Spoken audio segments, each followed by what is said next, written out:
Welcome to our channel Pullapantula Ramamurthy world teacher. Sadguru Subrahmanyam గారి యొక్క ఆజ్ఞానుసారంగా world teacher అనేటువంటి పెట్టుకోవడం జరిగింది. అంతే. ఆయన అన్నారన్నమాట, యు ఆర్ వరల్డ్ టీచర్ అన్నాడు. అదేంటి గురువు గారు నన్ను అంటారన్న, పొరపాటున అయితేమేమో చెప్పలేమన్నాడు అన్నమాట.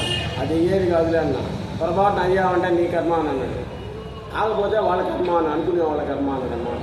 సద్గురు సుబ్రహ్మణ్య గారిని ఒకసారి దర్శించి తరించిన సాక్షాత్ శ్రీకాళహస్తీశ్వరుడే ఆయన. సత్యాన్వేషణ అనే దాని గురించి మనం ఇప్పుడు చెప్పుకుంటున్నాం. సత్యాన్వేషణ అంటే సత్యం అంటే ఉన్నది, ఉన్నదానినే నువ్వు అన్వేషిస్తున్నావు, లేని దాన్ని కాదు, ఉన్నదాన్నే నువ్వు వెతుకుతూ ఉన్నావు అన్నమాట. లేని దాన్ని వెతకడం అది వేరు, ఉన్నదాన్నే ఎదుగుతూ ఉన్నావు.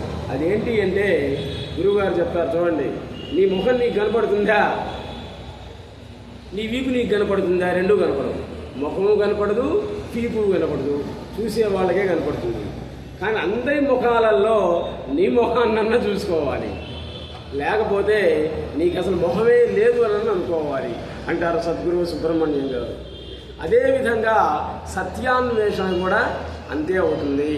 కనిపించేటువంటి ప్రతి దాన్ని కూడా సత్యమే అనుకో, ఈలో సత్యనిష్ట అనేటువంటిది ఉంటుంది. తర్వాత గ్రూప్ ఫోటో చూస్తున్నాం మనం పెళ్ళిళ్ళప్పుడు, ఇలాంటప్పుడు శుభకార్యాలలో.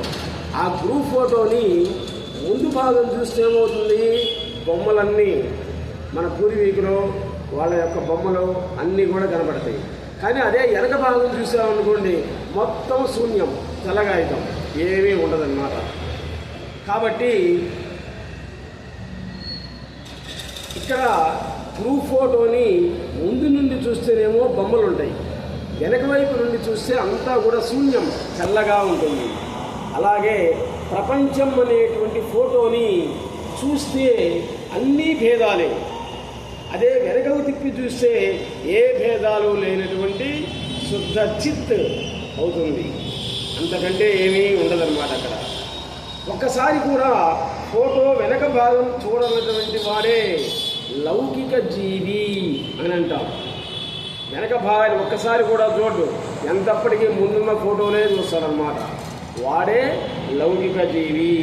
వెనక వైపు భాగాన్నే చూసేటువంటి వాడే ముముక్షువు, మోక్షానికి అర్హుడు అని చెప్తాడు సద్గురు సుబ్రహ్మణ్యం గారు, గురువు గారు.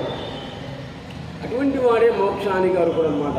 మొత్తం తెల్లగాయితం వెనక, ముందే బొమ్మలు ఉండేది, వెనక వైపు తెల్లగాయితాన్ని మాత్రమే చూస్తాడనమాట. ఎవరు? విముక్తిని పొందినటువంటి వాడు. మామూలు లౌకిక జీవి అయినట్లయితే ముందున్నటువంటి బొమ్మలను చూస్తాడు. ఏకంగా ఉన్నటువంటి జీవుడు పెళ్లి చేసుకున్నాడు, అప్పుడు 2 అయ్యారు, పెళ్ళాం వచ్చిందనమాట. ఓ సంవత్సరానికి 3 అయ్యారు, ఇంకో సంవత్సరానికి 4. ఈ రకంగా సంతానాన్ని పెంచుకుంటూ ఉన్నాడు. అంతకుముందు వాడెవడు? ఏకం, ఒక్కడే ఇక్కడ అనేకం అయ్యాడనమాట. తండ్రిగా, తాతగా, ముత్తాతగా అనేక అవతారాలు ఎత్తాడు. అదేవిధంగా ఏకకాలంలో ఉంటూనే దేవుడు, చూడండి, ఇందాక జీవుడు, ఇప్పుడు దేవుడి గురించి చెప్తున్నాను అన్నమాట. ఏకంగా ఉండేటువంటి దేవుడు జగత్గా, జగదీశ్వరుడుగా, జీవుడిగా ఆయనే అవతారం ఎత్తాడు. బింబం లేనటువంటి ప్రతిబింబమే ఈ ప్రపంచం మొత్తం కూడా.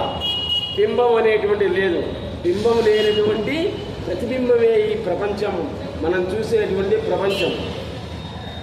కాబట్టి బింబమే దైవం. భూమిలోని ఖనిజాలకు మనం విలువిస్తున్నాం. చూడండి, భూమిలో ఉండే ఖనిజాలకు విలువిస్తున్నావు కానీ భూమాతకు మాత్రం విలువట్లే. భూమాతకు బాబు ఒక్కసారి కూడా దండం పెడుతున్నావా? ఆకాశం పైన సూర్యుడు, చంద్రుడు వాళ్ళ యొక్క వెలుగును పొందుతున్నావు, వాళ్ళకి మాత్రం దండం పెట్టవు. కానీ వాళ్ళు ప్రతి ఒక్కరికి దండాలు పెడతాను, నమస్తే సార్, నమస్తే సార్, నమస్తే సార్ అని. నీ బరువు అంతా పనికి మాలినటువంటి బరువులన్నీ కూడా కుక్కను, పందిని, నక్కను, నీ బరువు, నా బరువు, అందరి బరువు మోస్తుంది ఎవరు? ఆమె, ఆ భూమాత. ఆ భూమాత ఒక్కసారి నువ్వు దండం పెట్టావా? పెట్టవు. ఇది పెట్టాల్సినటువంటి వాళ్ళకేమో పెట్టవు, ఎవరికైతే పెట్టకూడదో వాడికి నమస్తే సార్, నమస్తే సార్ అంటుంటావు అన్నమాట. ఇది జరిగేటువంటి పరిస్థితి. భూమిలో ఉండే ఖనిజాలకు ఇచ్చినటువంటి ప్రాధాన్యత భూమాతకు ఎవడూ కూడా ఇవ్వడం లేదు కదా. నా కలలో ఉన్నటువంటి వాడికి, మెలకువలో ఉన్నటువంటి వాడికి, గాఢ నిద్రలో ఉన్నటువంటి వాడికి తెలుసుకునేటువంటి వాడే అసలైనటువంటి విభుడు అనేటువంటి వాడు అవుతాడు. అసలైనటువంటి విభుడు వాడే అవుతాడు. నీ ఆత్మలోనే సమస్తము ఉంది. There is no doubt. నీ ఆత్మలోనే సమస్తము ఉంది. సకలానికి నీవు ఇచ్చినటువంటి విలువ నీలో ఉండేటువంటి ఆత్మని ఇవ్వట్లే. అదే ఖనిజాలకు ఇచ్చినటువంటి విలువ భూమాతకి ఇవ్వట్లే. అదేవిధంగా మిగిలినటువంటి వాటిన్నిటికీ ఇచ్చినటువంటి విలువ నీలో ఉన్నటువంటి ఆత్మస్వరూపానికి నీవు ఇవ్వడం లేదు. పప్పుకైనా కానీ ఉప్పుకైనా కానీ రాయి ఒకటేగా తూకం వేస్తారు చూడండి షాపులలో కోమటి వాళ్ళు. రాయి ఒకటే, పప్పుకైనా అదే రాయి, ఆ కేజీ రాయి. ఉప్పుకైనా కానీ అదే కేజీ రాయి అన్నమాట. కాబట్టి పప్పుకైనా ఉప్పుకైనా కానీ తూకం రాయి ఒకటే. అదేవిధంగా నందికైనా, పందికైనా, కుక్కకైనా, మనిషికైనా, పాముకైనా కానీ ఆత్మ అనేది ఒక్కటే, అన్నిటికీ ఒక్కటే అన్నమాట.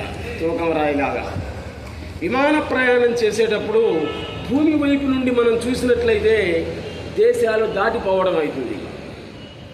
ఆకాశం వైపు నుండి చూస్తే మొత్తం శూన్యం. ఆకాశం గగనం శూన్యం అంటారు సద్గురు సుబ్రహ్మణ్యం గారు. అదే ఆధ్యాత్మిక ప్రయాణం జీవుడి వైపు నుండి చూస్తే సంసారం అనే సముద్రాన్ని దాటిపోవడం. చూడండి, సంసారం అనే సముద్రాన్ని దాటడం. అదే దేవుడి వైపు నుండి చూస్తే అక్కడ మొత్తం శూన్యం, ఏముండదు.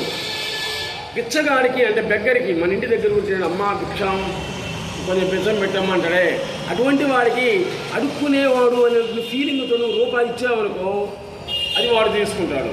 కొంచెం అన్నం పెట్టామనుకో ఆ బిచ్చగాడు తింటాడు. కానీ వచ్చినటువంటి వాడే యేసు, వచ్చినటువంటి వాడే అల్లా మహమ్మద్ ప్రవక్త, వచ్చినటువంటి వాడే శివుడు, వచ్చినటువంటి వాడే కృష్ణుడు, లేకపోతే సాయిబాబా అనే భావంతో నువ్వు వాడికి బిచ్చ వేసినట్లయితే శివుడు, దేవుడు, అల్లా బిచ్చ వాడు తింటారు. కాబట్టి యద్భావం తద్భవతి. అటువంటి వాళ్ళు ఆ రూపంలో వచ్చారు అనే భావంతో వాళ్ళకి ఇవ్వని చెప్తారు సద్గురు సుబ్రహ్మణ్యం గారు. కలలో ఉన్నటువంటి వాడిని, మెలకువలో ఉన్నటువంటి వాడిని, గాఢ నిద్రలో ఉన్నటువంటి వాడిని తెలుసుకునేటువంటి వాడే అసలైనటువంటి విభుడు అవుతాడు. నాలో నేనే మేల్కొన్నా, నాలో నేనే జీవిస్తున్నా, నాలో నేనే నిద్రపోతున్నా అనేటువంటి స్థితి ఏదైతే ఉందో అదే దైవీ స్థితి. దైవికమైనటువంటి స్థితి అంటే అది అంతా నాలో నేనే చూస్తున్నా, నాలో నేనే కళ్ళు మూసుకున్నా, నాలో నేనే నిద్రపోతున్నా, నాలో నేనే అన్ని పనులు చేస్తున్నా అనే భావం ఎవరికైతే ఉంటుందో వాడు దైవీ స్థితిని పొందినట్లయితే వాడే స్థితప్రజ్ఞుడు. వాడిని ఇంక అంటూ అనేటువంటిది ఉండదు. చూడండి, శవాన్ని తాగితే అంటూ, శవాలను చూస్తే అంటూ, మోస్తే అంటుంట అటువంటి వాడికి అంటుముట్టు ఏమి ఉండవు అన్నమాట. అసలు ఏమి అంటనటువంటి వాడు వాడే అవుతాడు. అర్థం లేకుండా ప్రతిబింబం ఉంటుందా? ఉండనే ఉండదు. అలాగే ఎరుక లేకుండా ఏది కూడా ఉండదు. ఎరుక అంటే జ్ఞానం. ఇక్కడ ఎరుక అంటే జ్ఞానం. అర్థం లేకపోతే ప్రతిబింబం లేదు, జ్ఞానం లేకపోతే మొత్తం శూన్యమే అవుతుంది. కళ్ళు మూసినా తెరిచినా దేన్నైతే పొందిన్నావో అదే ఎరుక, దానినే జ్ఞానం అని అంటాం. అదే నీ యొక్క స్వస్వరూపం. అజ్ఞాని కూడా జ్ఞానస్వరూపుడే అంటాడు సద్గురు సుబ్రహ్మణ్యం గారు. కాబట్టి శరీరమే నేను అనేటువంటి భావం ఎంత దృఢమైనదో చూడండి. శరీరమే నేను, నా శరీరం అంటాం అన్నమాట. శరీరమే నేను అనేటువంటి భావం ఎంత దృఢమైనటువంటిదో కేవలం ఎరుకే నేను అనేటువంటిది కూడా దృఢమైనట్లయితే అదే ఆత్మ సాక్షాత్కారం అవుతుంది. Please subscribe our channel Allah Pantula Ramamurthy.